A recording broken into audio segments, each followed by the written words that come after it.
tous à vos raquettes. Aujourd'hui, je vous emmène jouer au tennis. Bonjour et bienvenue dans cette nouvelle édition de Corsica Mag.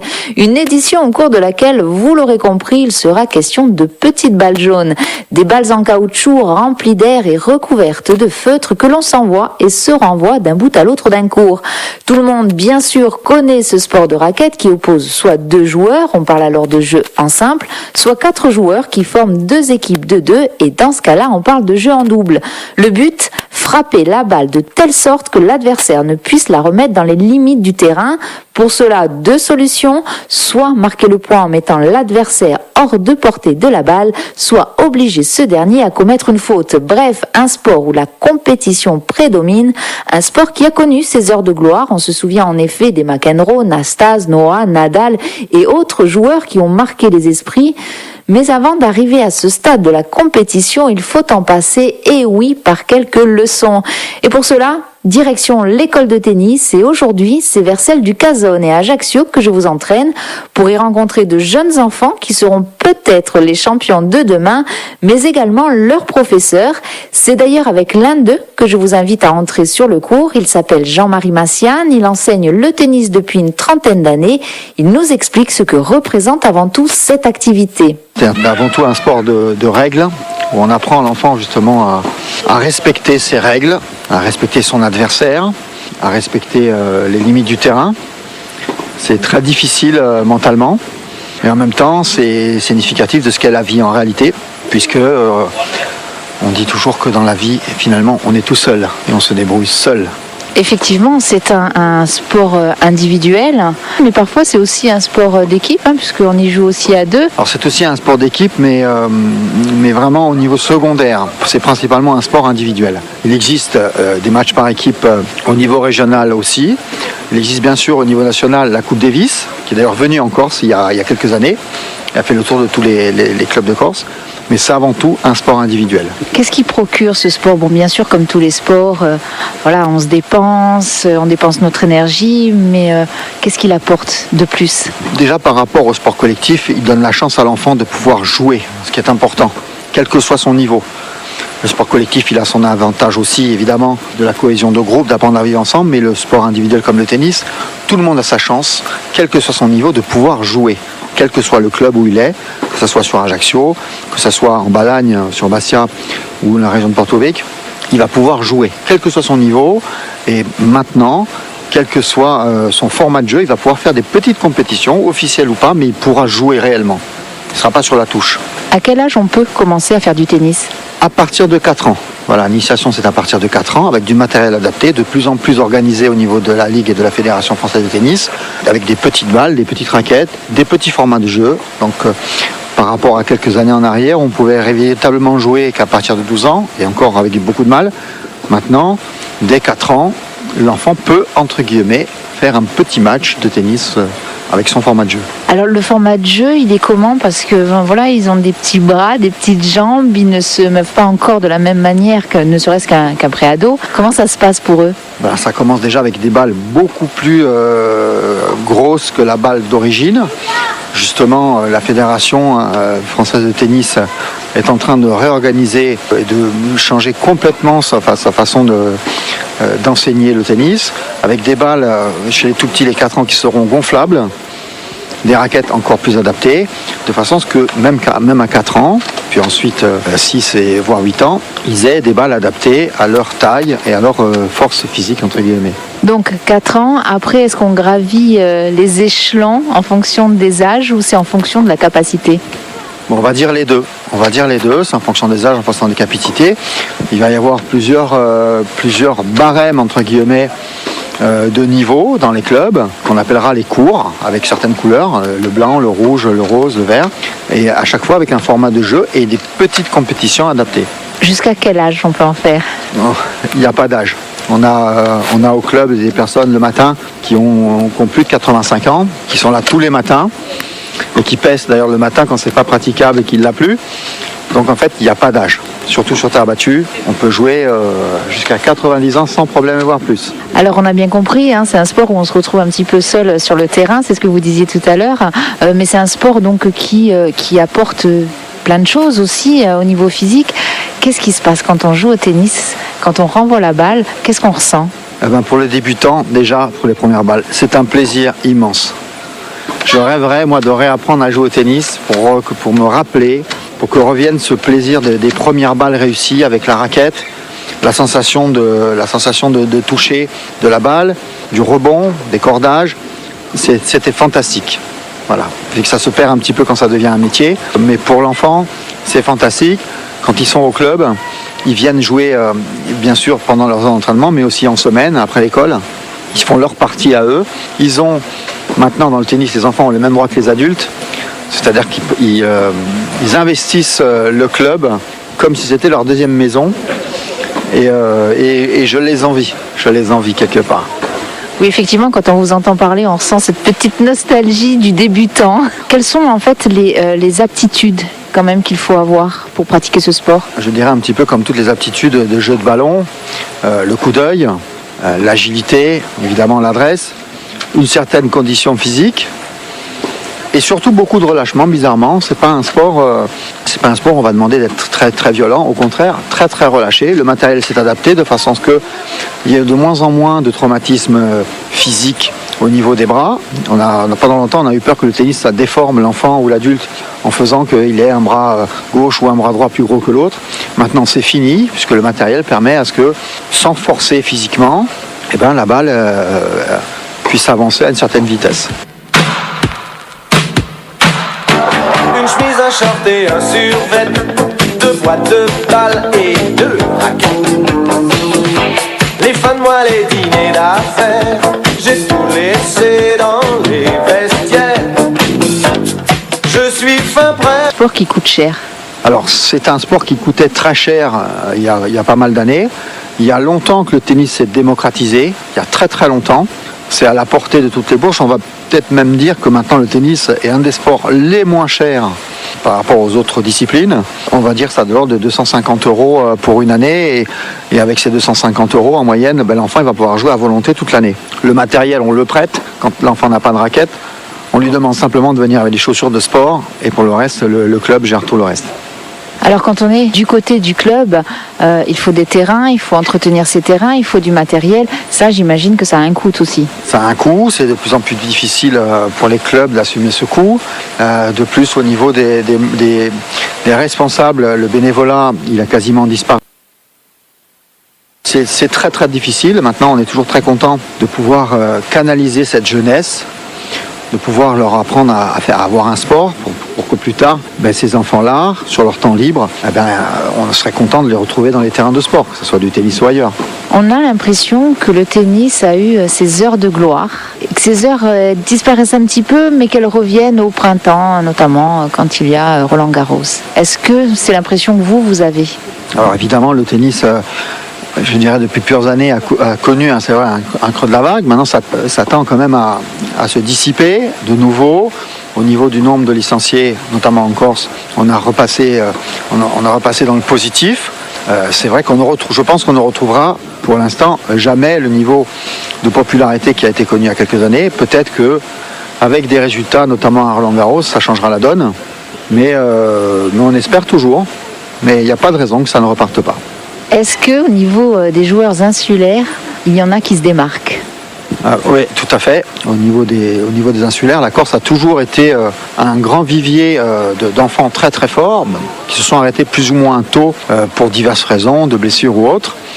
À l'heure actuelle, nos deux fers de lance sont Clotilde Bernard à Bastia et Laurent Lecoli du tennis club de Mauriagne, qui sont tous les deux au niveau national, espoir français. Ça n'a pas été facile tous les jours pour eux, parce qu'ils ont dû quitter le giron familial très tôt. On continue à suivre leurs résultats. Je sais qu'en ce moment, par exemple, Clotilde est aux États-Unis. On continue à les suivre par Internet. On les voit dès qu'on peut. En ce qui concerne les enseignants, évidemment, on est resté assez proche d'eux. Et on espère de tout cœur qu'un jour, on les verra fouler la terre battue de Roland-Garros.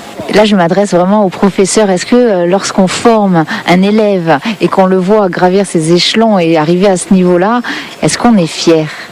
Ça m'est déjà arrivé, notamment avec Laura Rocchi de Bastia. Et effectivement, oui, c'est une immense fierté. Un petit peu de nostalgie parce que quand ils commencent à être très forts, on est obligé de les regarder partir. Je pense que ça doit être la même sensation au niveau des instituteurs. Mais ouais, une immense fierté. Une immense fierté qui se soit arrivée là, parce que quand même d'arriver de Corse, c'est pas facile. On est encore en manque d'infrastructures. On espère, si tout se passe bien, que bientôt on va pouvoir bénéficier à Bastia d'un centre de ligue digne de ce nom, enfin. Parce que pour l'instant, on peut dire qu'on a fait des grands résultats avec très peu d'infrastructures. Ça, c'est quand même du mérite.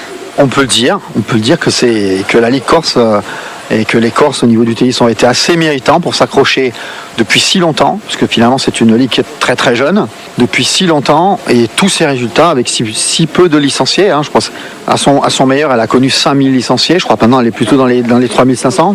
Il faut savoir qu'on avait à lutter contre des ligues de 80 000 licenciés. On n'a vraiment pas à rougir de nos résultats sur les années depuis la création de la Ligue Corse de tennis. Qu'est-ce qui manque à la Ligue Corse? Qu'est-ce qui manque au tennis insulaire? Comme je vous l'ai dit, il manquait, hein, ça va bientôt se réaliser sur Lucha, il manquait déjà un centre de ligue, parce que même si on arrive à jouer toute l'année, des fois, les situations sont quand même un peu compliquées, notamment l'hiver, il y pleut quand même quelquefois, donc il nous manquait ça. Maintenant, les licenciés, peut-être en avoir un petit peu plus, mais on ne va pas agrandir la Corse pour autant. Donc je pense qu'on aura encore à venir des enfants qui sortiront de nos clubs, de nos entraînements de ligue pour venir fouler la terre d'Roland-Garros. Pour l'instant, on en est sur Clotilde de Bernard et Laurent Locoli, mais la relève arrive. La relève arrive de tous les clubs. Justement, si vous deviez vous adresser à d'éventuels futurs élèves, qu'est-ce que vous leur diriez pour les convaincre de venir faire du tennis? Je leur dirais que, quel que soit leur niveau, ils vont pouvoir pratiquer leur sport et pratiquer des compétitions, quel que soit leur format. Et je leur dirais aussi que dans tous les clubs de Corse, les portes sont ouvertes, ils ont les mêmes droits que les adultes, ils peuvent jouer à volonté, toute la semaine, tous les jours, tous les soirs, tous les matins. Et rappelez-nous, ça coûte combien une adhésion par exemple? Alors, les clubs dans les villes comme Ajaccio, ça c'est vrai un tout petit peu plus cher. C'est entre 200 et 250 euros par enfant pour l'année. Pour d'autres endroits comme la Balagne, la Pédentale, Porto Vecchio, c'est encore moins cher. Pour une année, c'est vraiment dérisoire. On peut dire que maintenant le tennis il est démocratisé dans tous les points. Donc on paye l'année. Ensuite, est-ce qu'il faut réserver les cours? Les enfants payent à l'année une cotisation. Dedans est inclus la licence et l'assurance de la Fédération française de tennis. Ça leur assure leur entraînement en moyenne une heure et demie minimum par semaine d'entraînement. Et par la suite, ils peuvent réserver leur terrain en appelant dans les clubs, en réservant des fois sur Internet et venir jouer de la même façon qu'un adulte réserve son terrain. Je crois que là, vous vous apprêtez à donner un cours, c'est ça? Là, on s'apprête à réenchaîner l'école de tennis de l'après-midi. Ils ont quel âge? Alors ceux-là, ils ont de 7 à 15 ans, toute la journée.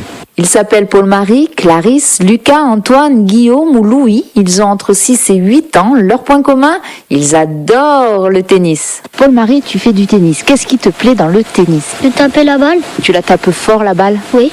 Est-ce que tu arrives à la renvoyer de l'autre côté du filet? Oui. Louis, toi aussi tu fais du tennis depuis longtemps? Non. Depuis combien de temps? Mercredi d'avant. Donc ça fait juste quelques semaines que tu t'es mis au tennis. Qu'est-ce qui t'a donné envie d'en faire? De taper à la balle et de la rattraper. Et où tu en es aujourd'hui? Tu arrives à taper dans la balle? Oui. C'est pas trop difficile? Non. Comment tu as appris? Tu savais déjà en faire avant? Non, c'est grâce aux entraîneurs. Et alors ils sont gentils déjà les entraîneurs? Ben oui. Qu'est-ce qui se passe si tu n'arrives pas à taper dans la balle? Qu'est-ce qui se passe? C'est pas grave. Et est-ce que tu as envie plus tard de faire des grandes compétitions? Oui. Lesquelles? Championnat. Tu as quel âge? 7 ans. Bonjour Clarisse. Alors, une fille qui fait du tennis. Oui. Quel âge tu as? 11 ans. Tu en fais depuis longtemps? Oui. À peu près 10. À peu près 10 mois, c'est ça? 10 semaines? 10 mois? Oui. Est-ce que ça te plaît? Ah oui. Lucas, tu en fais depuis combien de temps toi? Je fais du tennis depuis 6 ans. Et alors, pourquoi le tennis? Parce que moi, dans le tennis, tout ce que j'aime, c'est on peut faire des smash, on peut... On court beaucoup aussi. Ouais, on court beaucoup. Faut attraper la balle. Généralement, tu joues contre qui? Contre mon meilleur ami, le plus fort de ce groupe, Antoine. Antoine, c'est le plus fort? Oui. Entre moi et lui, on est les deux plus forts du groupe. Et est-ce que c'est parce que vous en faites depuis plus longtemps ou c'est parce que d'après toi vous avez un don particulier? Parce qu'on en fait depuis longtemps. Antoine, toi qui es le plus fort, hein, depuis combien de temps tu en fais toi? 6 ans. Alors toi qu'est-ce que tu préfères dans le tennis? Courir et renvoyer la balle. Guillaume, toi aussi, donc pourquoi tu fais du tennis? Car c'est un sport que j'aime bien et on bouge beaucoup. Est-ce qu'on transpire quand même beaucoup? Que l'été. Alors toi, dans quoi tu es le plus fort? Est-ce que c'est dans le smash? Est-ce que c'est dans le revers? Plutôt c'est pour la renvoyer. Et est-ce que tu veux continuer à en faire pendant longtemps? Oui. Tu vas arriver jusqu'où? Mais jusqu'à mes 18 ans. Et après stop, après 18 ans on arrête. Après je continuerai, j'irai dans les championnats. 1989 was a big year, 10 years after I was put here. Man, it's been a long time since I thought of 89. So much happening. I bet a lot of us got inspiration when we took a look at.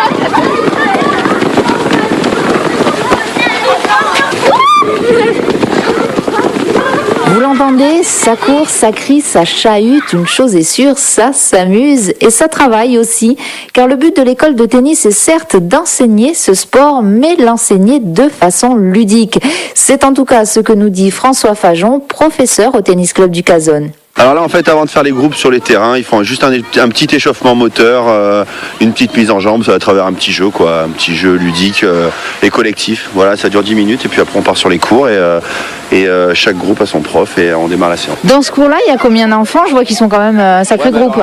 Après, on les sépare. Ils sont entre 4 et 6 par groupe, quoi. On essaye de faire au mieux 4 et bon.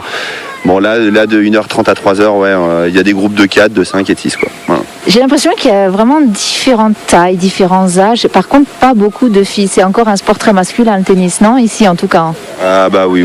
Alors il y a plein d'efforts qui sont faits, mais c'est vrai qu'il y a quand même une différence d'effectifs entre filles et garçons.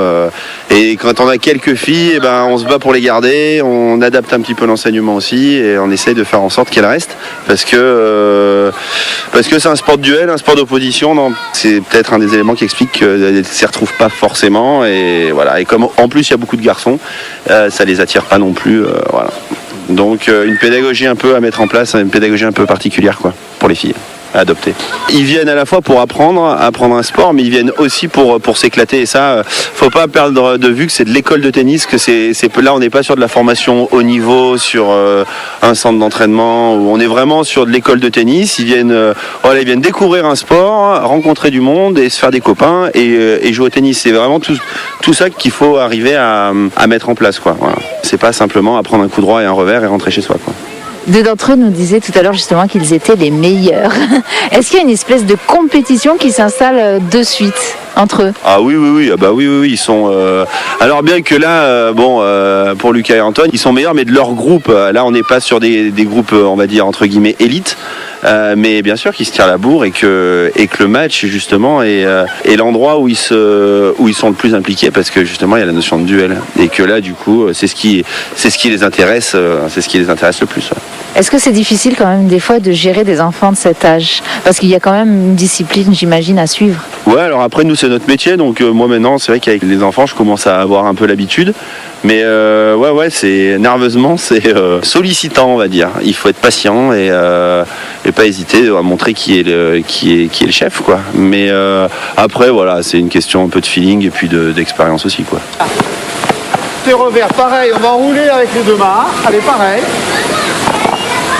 Anne est une maman qui a décidé d'inscrire son fils au tennis. Voici son témoignage. Mon enfant s'appelle Mathéo et il a 6 ans. Il a eu 6 ans au mois de juin, donc c'est encore un petit, il fait partie des petits encore. Mais des petits qui jouent au tennis, alors pourquoi le tennis ? À la base, c'était plutôt le choix du papa qui adore jouer au tennis et qui aime beaucoup ce sport. Et puis, on a voulu essayer, voir si ça lui plaisait en priorité. Et puis, ça lui plaît pas mal. Et d'ailleurs, là, il fait un test cet après-midi pour passer chez les grands, enfin avoir un double niveau, petit et l'après-midi chez les grands. Est-ce qu'il vous dit des choses particulières quand il rentre du tennis, s'il est content ou pas ? Là, pour l'instant, il le prend encore surtout comme un jeu. Ça fait partie encore du jeu parce qu'ils font pas mal d'échanges, mais c'est surtout des petits jeux entre eux pour qu'ils apprennent à se déplacer et que ça reste encore ludique. Donc, tant que ça reste ludique, ça lui plaît. Après, on verra quand ça sera un petit peu plus sportif, un peu plus compliqué au fur et à mesure de l'avancement. S'il y arrive, on verra si ça lui plaît toujours.